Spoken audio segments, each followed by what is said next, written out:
Anda masih bersama kami di RDS FM dengan syariah hidup menjadi lebih indah.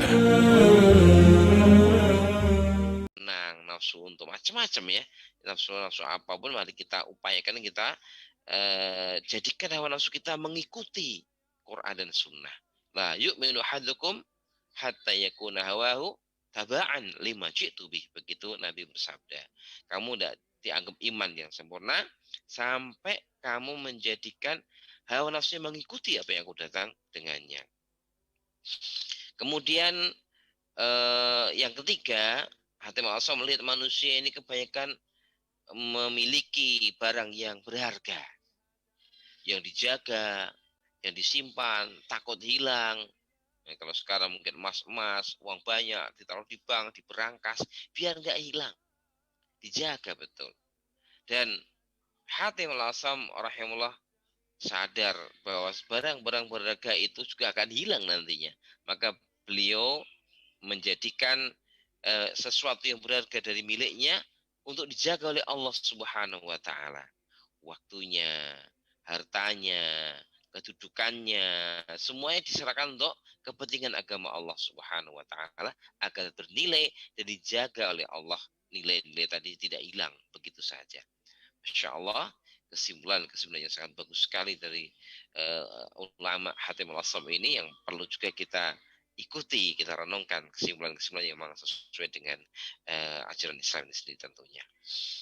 Yang berikutnya, yang keempat, Hatim al-Asam rahimahullah melihat bahwa manusia banyak berlomba-lomba mencari kemuliaan, membanggakan diri sebagai seorang tokoh yang hebat mungkin ya, sebagai pejabat yang prestis dan berbagai macam kebanggaan-kebanggaan yang lainnya.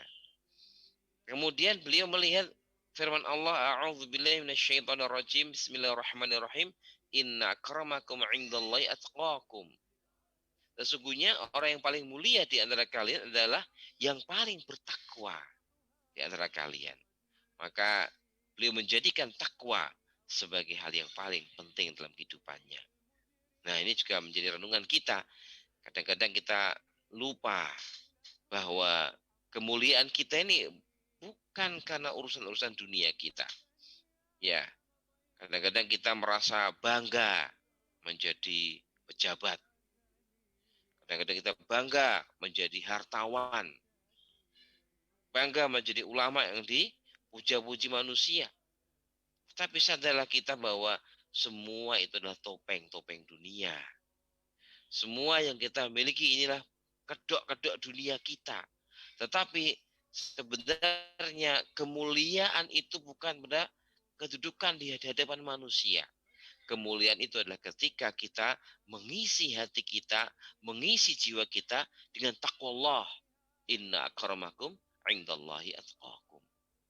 Masya Allah, Hatim al-Asam menyadari ini semuanya dan perlu juga kita sadari pendengar sekalian, agar kita sadar juga bahwa kita ini tidak ada apa-apanya dibanding orang lain yang lebih bertakwa. Dan takwa ini tempatnya tersembunyi. Takwa ini di hati masalahnya. At-taqwa hahuna, at-taqwa hahuna, at-taqwa hahuna. Begitu Nabi bersabda sampai 3 kali dan menunjuk dadanya. Takwa itu di sini. Takwa itu di sini. Takwa itu di sini. Sehingga kita nggak bisa mengklaim saya paling mulia, saya paling takwa. Tidak bisa. Sehingga apa? Kita harus menjadi orang yang tawadhu. Harusnya kita menjadi orang yang tawadhu karena kita sadar kemuliaan itu adalah takwa. Takwa yang tahu hanya Allah Subhanahu wa taala. Maka kita harus berusaha meraih takwa ini. Meraih rasa takut kepada Allah. Takwa itu apa? Kalau kita ingin sebuah kalimat yang simpel dari Imam Ali radhiyallahu anhu, at-taqwa itu al-khaufu birabbil jalil. Al-khaufu birabbil jalil. Wal amalu bitanzil. Waridha bil qalil. Wal isti'dad liyaumir rahil. Takwa itu apa isinya? Takwa itu isinya al-khaufu birabbil jalil. Yang pertama takut kepada Rabb Allah yang Maha Kuasa. Sehingga dia tidak mungkin akan berbuat zalim. Tidak mungkin dia akan berlaku zalim baik kepada Allah ya, dengan menyekutukannya atau kepada diri sendiri dengan mungkin menghabis-habiskan nikmat Allah untuk yang tidak pada tempatnya, atau zalim kepada orang lain. Yang kita kadang-kadang melihat banyak orang yang berani berbuat kezaliman ya, dengan berbagai dalih, pembunuhan, perampasan harta, dan berbagai perbuatan-perbuatan zalim. Ini karena apa?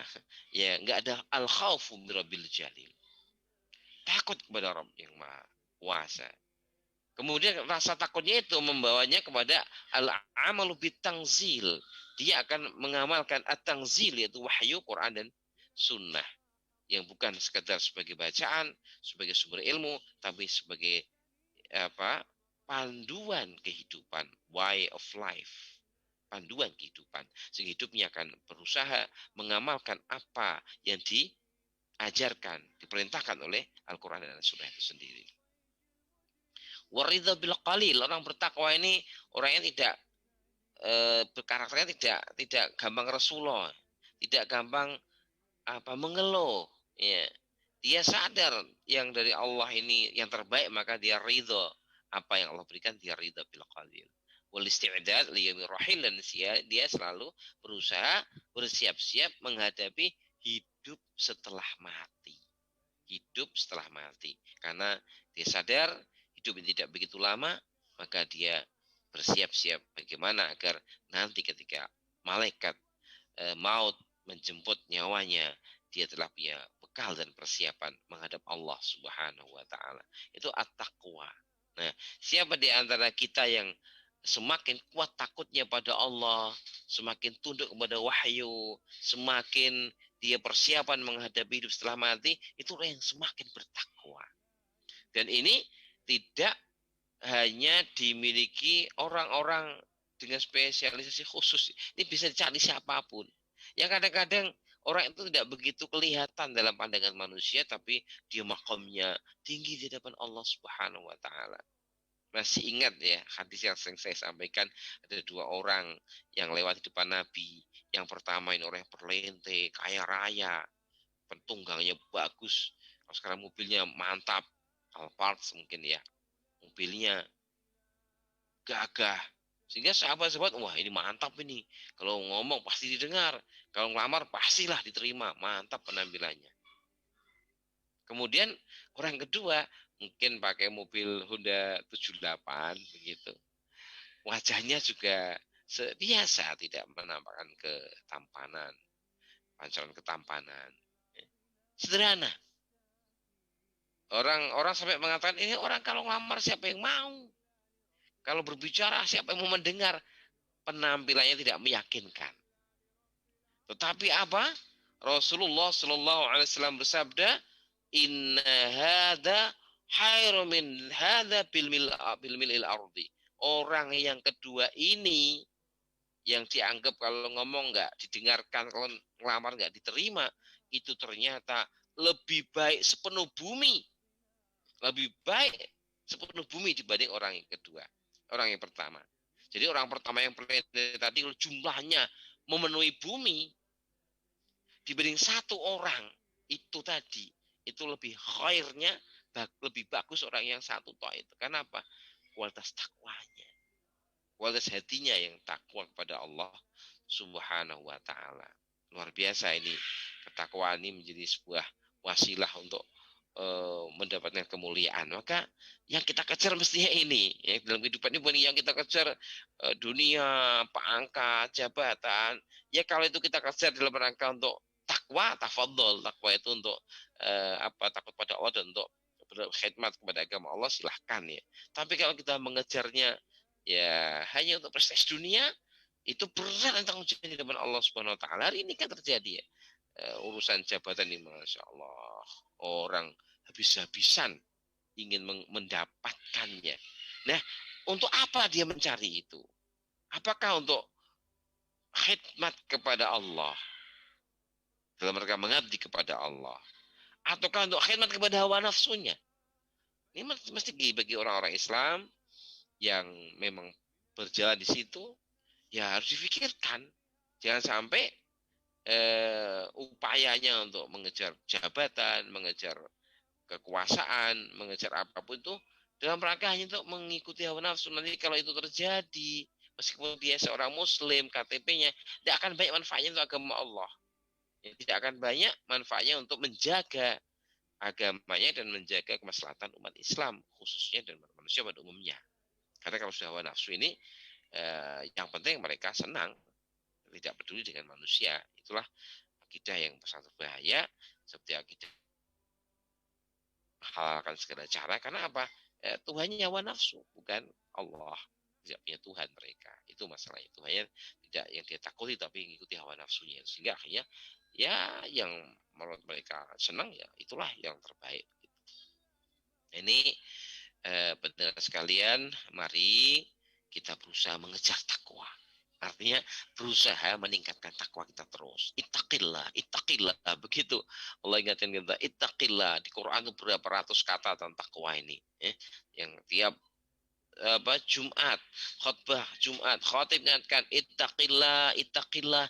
Memang itu sangat penting sekali. Tapi jangan sampai hanya sekedar seruan-seruan yang tidak bermakna.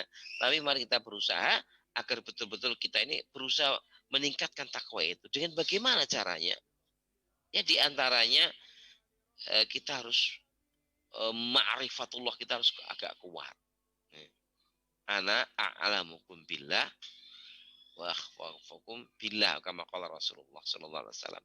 Aku ini orang yang paling tahu tentang Allah di antara kalian dan orang yang paling takut kepadanya. Semakin tahu semakin takut. Gitu ya. Anak kecil yang belum berakal melihat ular atau harimau, mungkin dia senyum karena nggak tahu kalau itu hewan yang berbahaya. Gitu. Tapi kalau dia semakin berakal gitu melihat harimau, apalagi dengan posisi wajah yang marah, dia akan ketakutan dan lari. Karena dia punya pengetahuan tentang harimau itu. Orang-orang yang tidak percaya dengan adanya corona, nggak tahu atau nggak mau tahu, dia cuek ya. Apa itu corona? Nggak ada. Akhirnya dia meremehkan sama sekali. Nah, sama yang tahu sebenarnya corona itu seperti apa, maka mereka bersifat proporsional, menjaga kesehatan, menjaga imunitas begitu, menjaga komunikasi dengan orang agar tidak tertular, berusaha. Itu namanya orang yang tahu. Kalau nggak tahu berlebihan juga sama ketakutan sampai nggak mau kemana-mana, di rumah terus, katanya luar biasa. Nah, oleh karena itu takwa ini akan muncul kita takut pada Allah dengan semestinya kalau kita mengenal Allah. Kita banyak mempelajari asmaul husna wa sifatul ulia. Bagaimana Allah itu yang maha perkasa, bagaimana Allah maha agung, maha kuasa, bagaimana Allah maha mengawasi kita. Ini kita semakin tahu semakin takut pada Allah. Kemudian juga apa? Menumbuhkan rasa takut dengan azab Allah. Dengan memahami, membaca Al-Quran, hadis, cerita-cerita tentang neraka yang begitu mengerikan. Yang apinya 69 kali lipat api dunia atau 70 kali lipat api dunia. Yang kalau kita kehausan dikasih air yang mendidih. Nah, untuk bukan kita ya, orang yang ada di neraka. Semoga Allah selamatkan kita semua dari api neraka orang beriman. Yang diberi pakaian dari api. Yang akhirnya mereka menderita, la yamutu wa la yahya, mati pun tidak, hidup juga tidak. Yang mereka akan melupakan seluruh kenikmatan dunia hanya karena mendapatkan satu celupan siksa neraka. Sering kita ingat-ingat itu. Kita ngeri melihat bagaimana ya azab bagi orang-orang atau ancaman siksa bagi orang-orang yang berbuat zalim. Siapa yang menzalimi sejengkal tanah, man zalama qaida shibrin minal ardi, siapa yang menzalimi sejengkal tanah saja, tuwiqa ala unuqihi sab'a aradin, akan diletakkan di pundaknya 7 petala bumi. Misalnya qatala muta'ammidan fajaza'u jahannam, siapa yang membunuh saya sengaja maka dia pasti masuk neraka jahanam. Tidak berani bunuh orang, tidak seenaknya membunuh orang, apalagi orang Islam. Karena orang beriman ini mahal harganya. La zawalud dunya ahwanu indallahi min qatlil mu'min bi haqqin. Hancurnya dunia ini bagi Allah lebih ringan daripada terbunuhnya satu orang mukmin tanpa alasan yang benar. Nah, maka ini kita perlu hati-hati betul untuk tidak berbuat zalim kepada orang-orang beriman. Dia tahu azab itu. Kemudian dia menguatkan kesadarannya bahwa Allah selalu mengawasinya. Muraqabah Allah dahsyat. Mau kemana-mana mesti Allah melihat. Mau sembunyi nggak ada tempat sembunyi. Mau berbisik nggak ada yang tidak didengar oleh Allah. Mau ngomong Allah tahu. Mau nggak ngomong Allah mengetahui. Mau dibatin pun Allah tahu. Wa asirru qaulakum aw jaru bih innahu alimun bidzatis sudur. Begitu Allah berfirman dalam surat Al-Mulk. Wa asirru qaulakum aw jaru bih. Engkau sembunyikan, engkau pelankan perkataanmu atau engkau keraskan perkataanmu. Innahu alimun bidzatis sudur. Sesungguhnya Allah mengetahui yang di hati manusia. Wa huwa ma'akum aina ma kuntum, dan dia Allah selalu bersama kamu dimanapun kamu berada. Ilmu Allah meliputi kita. Tidak mungkin kita bisa lepas dari pengawasan Allah Subhanahu wa taala. Nah, kesadaran seperti ini, kesadaran pengetahuan tentang Allah yang Maha Agung, tentang azab Allah yang Maha dahsyat, kemudian tentang pengawasan Allah yang tidak pernah lepas pengawasan itu tentang kita, membuat kita akan meningkatkan takwa kita pada Allah, takut pada Allah, berusaha taat pada Allah, mengikuti apa yang Allah kehendaki. Ini takwa. Nah, ini harus kita kejar. Ini harus kita cari. Ini yang sumber penyelamat, ini sumber kebaikan dunia akhirat. Kita ini umat Islam ini banyak menderita, banyak jadi masalah. Coba kita tingkatkan takwa kita, iman kita, takwa kita. Apa kita ini kalau banyak yang menjadi wali-wali Allah, Allah akan banyak memberikan pertolongannya pada kita. Karena kalau urusan dunia, kebaikan, kemenangan ini, ya kita berusaha, tapi yang menentukan itu Allah. Pemberian Allah dengan usaha kita. Di antara usaha yang penting adalah takwa iman kita. Karena kalau takwanya bagus, ya, wa may yattaqillaha yaj'al lahu makhraja. Nanti Allah akan berikan jalan keluar dari kesulitan hidup itu. Kalau kita imannya bagus, takwanya bagus, maka apa? Dia menjadi wali Allah. Karena wali Allah itu alladzina amanu wa kanu yattaqun. Wali Allah itu siapa? Orang yang beriman dan bertakwa. Yang wali Allah itu kalau meminta Allah berikan. Gitu. Kalau ada yang memusuhi wali Allah,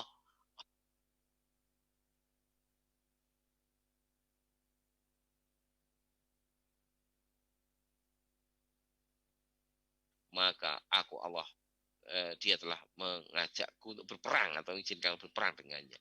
Perang kok sama Allah. Ngeri kita. Na'udzubillah min dzalik. Jangan sampai kita menjadi orang yang berperang dengan Allah karena kita menyakiti para wali-wali Allah. Wali Allah yang dicintai Allah. Siapa yang Allah cintai? Ya biasanya yang Allah cintai dari kalangan muslimin, orang beriman, ya itu kita nggak tahu ya pastinya. Tetapi di antara cirinya adalah orang itu diberikan qabul di hati manusia. Manusia itu menerimanya, mencintainya. Ketika ada seseorang yang kok dicintai manusia banyak, yang fitrahnya bagus ya, fitrahnya lurus ya. Kalau manusia pendengki sih biasanya orang-orang baik itu nggak suka. Tapi kalau orang-orang yang lurus, yang tidak punya tendensi, kemudian mencintai orang itu dan banyak, ini tanda-tanda itu adalah salah satu orang yang dicintai Allah atau wali-wali Allah itu sendiri. Allah alam bisawab. Jadi kembali kepada nasihat Hatim Al-Asam rahimahullah tadi bahwa untuk bahwa untuk hidup ini yang dikejar yaitu takwa tadi. Mari kita mengejar takwa. Mari kita bekali diri kita dengan takwa. Mari kita didik anak-anak kita menjadi orang yang bertakwa. Inilah PR kita untuk mendidik semua itu dengan usaha-usaha tadi. Ma'rifatullah, banyak ingat alam akhirat, banyak merasakan pengawasan Allah. Itu akan membantu kita untuk meningkatkan takwa kita. Dan tentunya kita minta pada Allah, Allahumma inna nas'alukal huda wal tuqa wal afaf wal ghina. Misalnya doa itu, ya Allah, saya mohon kepadamu, kami mohon kepadamu petunjukmu. Kami mohon kepadamu takwa, wattaqwa, wal afafa, dan juga diberikan ifah. Gini ada kekayaan. Itu diantara langkah-langkah kita agar kita mendapatkan takwa yang merupakan hal yang sangat penting dalam kehidupan kita. Indahnya hidup dengan syariah, mendidik jiwa dengan ibadah. Radio Dakwah Syariah, satu suara untuk dunia.